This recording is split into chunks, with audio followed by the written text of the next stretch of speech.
Hi everybody, my name is Taylor Green. I'm one of the audiologists here at Audiology Associates. My name is Rhys, Barber. I'm the other audiologist here at Audiology Associates. So this is my patient, 2 patients in this compilation.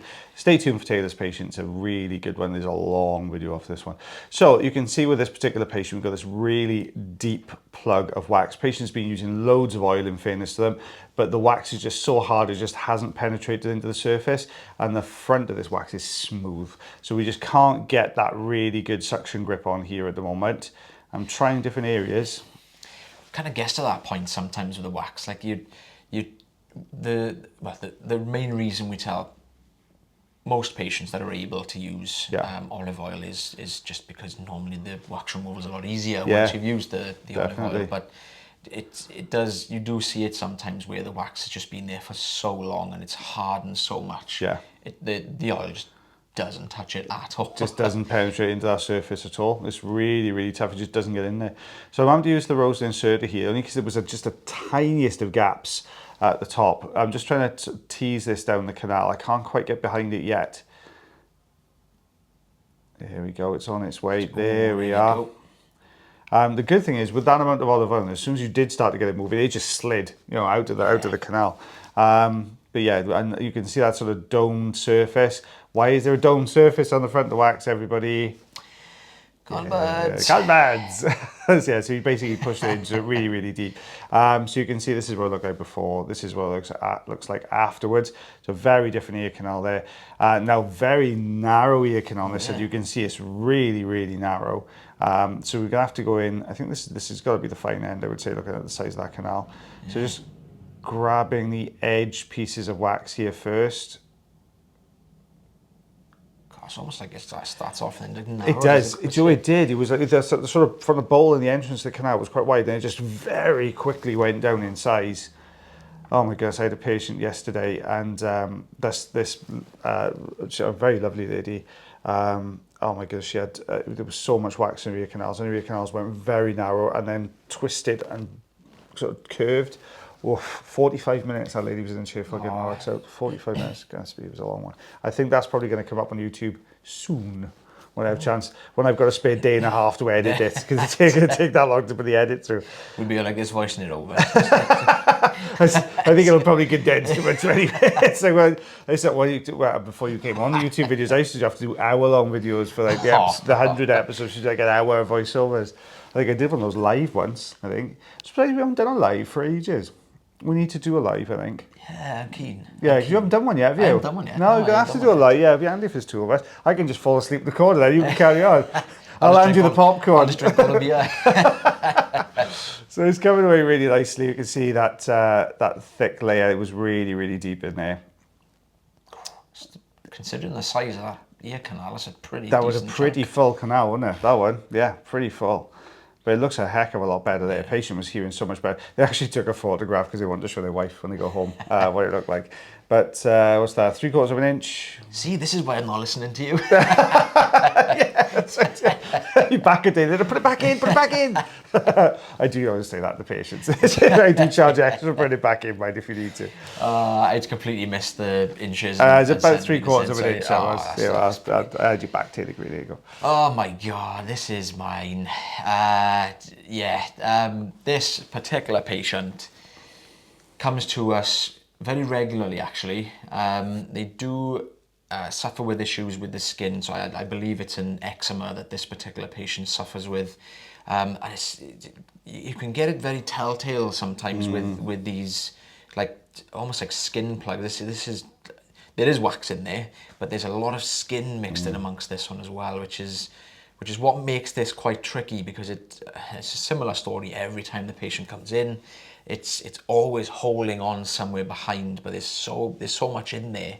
It's a really weird consistency as well, because it's difficult to suction, but at the same time it's almost impossible to use the manual tools on as well, because it just creates little trenches and just it just shears through the center. It doesn't really do much to it. It's this weird sort of crumbly texture, isn't it, this one? And it's almost like, imagine lots and lots of tiny pieces. what's that stuff called? Kinetic sand. You know, kinetic sand. It's got that kind of, you know, you can kind of crumble it down, but when you compress it together, it goes really hard. That's the sort of consistency of this stuff. Yeah. It's not the easiest of stuff. Magic sand. It's called something like that, isn't it? Is that what it's called? Something along those lines. lines. You know, the stuff you see like on some of these like ASMR videos where they're slicing it, that kind of stuff. Yeah, those kind of things. I actually, sure, I stumbled across somebody doing, just going off topic slightly, an ASMR ear cleaning video. Oh, that is the strangest thing I've ever seen. But people like you know, I can see why it's relaxing because it's kind of weirdly fixated on it. But they had a little camera and they covered it and they were like a little tool and they were sort of slowly uncovering so that you could see more as you were seeing through it. But they're making like really strange noises with their mouth. So they're talking and doing all this like clicking and popping sounds. It was really slapping the lips with the eating food. Really strange, really strange. But it was you kind of had to keep watching it to see what was going on. It was bizarre. Yeah, I don't think we'll be doing any of those anytime soon. No ASMR videos from us, unfortunately. Yeah, perhaps we'll do a whisper mode. We'll do a video and we'll do everything really quietly and talk like this into the thing. There you go, we'll do it that way. Here you go. There's going to be about 100 comments now. It's only one videos like that. Yeah. We'll start a separate channel. We'll do that on a separate. We'll do the same voice show. We're much quieter. Right, I have popped some oil in here. I have noticed that we were just completely... Sorry, buddy, I talked right over your actual wall then, didn't I? I'll be quiet. No, it's fine, it's good, because it's quite a long one, this one. So it's good.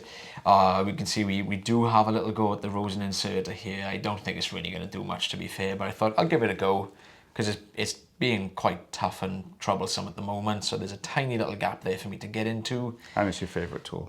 And it is one of my favourite tools, yeah. Although I'm not a massive fan of these bigger rosin inserters. These are larger than the ones that we've used a while ago. Yeah. And if I'm completely honest, I do still like to use them, but I find the smaller ones a lot easier to use, to be completely honest. But you can see. I don't like you. It's not you. It's me. It's me. Yeah, I'm not a big fan of the new. We got a different supplier, I think, or our supplier used a different supplier themselves, and they're not the best. They're a bit too bendy for my liking. That's it. It's a bit more flexible. Yeah. The slightly longer ones. We're kind of almost going to be in luck here, I think, with this one, because it's. Even though I thought it was going to be really, well, it kind of is like really crumbling and kind of breaking through this a bit, but it is also moving as well at the same time. So this is why I'm sticking with it. Even though we're breaking little bits away like this off of this plug, we are still ever so slightly moving this. So what I'm trying to do here, I'm trying to just get as far in as I can and drop the rosin inserter into this plug. You can see we're just kind of shearing through it, and I'm trying to gently pull it, but we're just tearing little bits away. You find when it's inside the ear canal, you've got that sort of canal wall encasing it. It does tend to sort of pull forwards, but as soon as you get a little bit of a gap and it starts to get to the entrance, then it will just open up and just start to break away really easily, won't it? Yeah. Sometimes with eczema patients as well with the ear, we do sometimes see a little bit of swelling of the ear canal as well. Which can obviously make the job a little bit more tricky because it leaves us not enough space to move around. Now you could just see there, as I went closer to the wax, you could almost see some misting. So you could see the camera starting to mist a little bit, and that can be a sign that we've just created a gap going down to the eardrum. So we've started to release some of that moisture that's behind this plug. Yeah, I can see it starting to mist up here now as we're getting closer. So we are getting somewhere. Yeah, we are getting somewhere. And this is only the first ear canal. Is there another ear canal? Yeah, They're both sides. Same patient, both sides. My goodness. Do you know, I do see this patient regularly, but I can't for the life of me remember if it's every 3 months or every 6 months. But it's quite often, and it's the same story every time the patient comes in. That's a lot, isn't it? And that time it's scale. very, very, very quick as well. You know, which we do see. It's not a regular thing that we tend to see quite often, but you know there are quite a lot of patients that we're now seeing on a regular basis to have this done. And if you are having any problems with yourself, look at that. I say earlier we'll almost finished the video. If you are having any issues with your ears, you can follow click onto the bio. There's a website link to our website. Sorry. It's all going There's so a website well. link. I'm so bad at You explaining can click the this. link in the bio. You can do that, yeah. You can That's do a little that. bit easier. Yeah, there's all our details. If you know, if you want to come along and see ourselves, you can book into either of our clinics. We are currently working from Ebbw and Cardiff. You can book into either of them. Just give us a ring, and we'll more than happy Definitely. see you. Yeah. That was a chunk. It was big. That was a fair size piece. It was I just also a got tail. really, really confused saying all that. That's all right. I could see. I kind of blacked out then as I was saying that. Goodness me. I do that sometimes when I do the like, heart, share, follow, subscribe, which you should do, guys. You should do. Which would be lovely. Especially subscribe if you've never seen the channel before, if you've never seen Earwax Removal before, never seen myself or the lovely Mr. Taylor Green. It's worth subscribing just to see Mr. Taylor Green every couple of days on the video. I would even make an account even if you don't have one. Exactly. Just yeah. make us And be then invite first. your friends, Yeah, your family to watch it. Show people in the pub. Yeah. Yeah, all those kind of things. Amazing. There you go. That's what you should do. We got there with that. Oh, there we go. We got there with the one, and we've got exactly the same story on this side. But as you can probably tell from the time of the video, this one does actually come out a little bit easier for us. The eardrum on the other side, that did look a little bit dull. It tends to, you find with these ones who have issues with sort of eczema and things like that inside the ear canals, the eardrum, the skin doesn't migrate off particularly well, so it does have this sort of thicker appearance to it, doesn't it? It kind of looks a little bit abnormal. Yeah. Oh, you can see already, as soon as we touched it with the suction tube, you could see how easy this was moving. Oh, that's the way. God, just look at the size of it. It's always surprising how much builds up in this patient's ear canals. It's like candy corn. Yeah, you can see the color difference. I mean, the sort of lighter material you could actually see on the front was a load of sort of like dead skin, and then you've got that darker wax that sat behind it, which is usually kind of the other way around. We normally see the lighter material at the back and then the wax at the front, but we kind of got the opposite with this particular patient. Look at the difference in the eardrum though. I mean, I know there's some tympanosclerosis, which is that sort of white shade there you see on the left on your case side of the eardrum, but very, very different looking eardrum. It's got that sheen to it. So I don't think, almost looks like these issues are more towards the sort of outer 2/3 of the canal here, don't they, rather than all the way down to the eardrum as they were in the first ear canal. Yeah. And this is originally why we would have recommended regular follow-ups with this particular patient. And yeah, I mean, if you are having issues with your ears, I know we do, I like to kind of, joke about a lot of things on here, but, if you are really having kind of chronic issues and they're happening quite often, don't be afraid to go and see your local audiologist on a regular basis. Just get them seen too. It'll only help yourself. It does make a big difference, and we see lots of people who've been worried about coming along, especially with hearing issues. They're always a little bit nervous patients when they come along with hearing issues, and a lot of the time, you talk it through. It's when you're looking for an audiologist, always look for somebody who's quite clinical. Anything to do with your hearing is usually some form of prescription, whether that be for a hearing aid or anything else. A good audiologist shouldn't really be a salesman. A good audiologist is a clinician, and they'll prescribe what you need. And this is what I find with a lot of patients coming through. They've got so used to, like, especially, I'm not going to name any names, but some of the bigger chains, especially here in the UK, where it's very a sales-driven environment. They sort of almost get stuck in this hard sell thing, and it's not the right environment for a patient. That patient needs to be comfortable to be able to talk about their problems and find an adequate solution, not something that's going to earn that particular person the biggest commission on what they're selling to them. So it's always do a bit of due diligence, guys. Have a chat to the clinic before you go along. If any clinic that's worth their salt, it will go through everything with you and really make you at ease before you even come through the door, and that's really, really important for patients. That's massive. Yeah, it's huge. It's a huge thing. Because you came, I think one of the first places you worked was quite a sales kind of environment, wasn't it? And you hated it, didn't you? Just wasn't me. No, it's not. That's not me. I'm not a salesy person. We like helping people. We do love helping people, and this job is an amazing job. If any of you if you're thinking, oh yeah, that looks like a good job, it's a really fun job, and it really is just such a satisfying and rewarding profession as well. It's such a good job. While we're talking about this, the other thing, guys, if you're in the UK, just to let you know that earwax removal isn't a regulated procedure at the moment, and there's a big debate in audiology at the moment.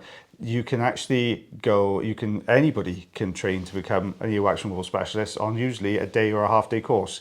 So if you are, this is one of the most dangerous procedures that we can do as an audiologist. This is the one that has the potential to cause the most damage, which is why you've got to be so careful. So please, if you are going to book yourself an appointment to get earwax removal done, always do some due diligence into the person that's carrying out your earwax removal, because I've known like beauticians, chiropodists, podiatrists, no experience with ears at all, being trained to do this kind of thing and opening up recently. Sorry, rant over, soapbox away. There we go. Yeah, it's a very intrusive procedure. It is. It's probably the most intrusive procedure that we do. Apart from taking impressions, it's probably the most intrusive procedure we do. And I've seen so many new companies pop up, and when you do a little bit of digging into the people doing it out, I personally would like that touching my ears, but I mean, we've got a lot between the two of us. We've got probably about 26, 27 years of experience between the two of us. So I think that, we are used to looking in people's ears. We know the anatomy of the ear inside out. We know what we're looking at when we take the wax out. If there's something in there that we need to refer that patient on, we can correctly identify that and send that referral through. It's a bit of a minefield in the UK at the moment, and this, I think, us and a lot of other audiologists are trying to push definitely for governing bodies to get some more regulation involved in it, because I do think it's certainly one of those things that you've got to be really careful about who you see. Yeah, it's dangerous. Yeah, I've had quite a few people who've gone elsewhere and come here afterwards that have had real issues. Yeah. Sorry, guys.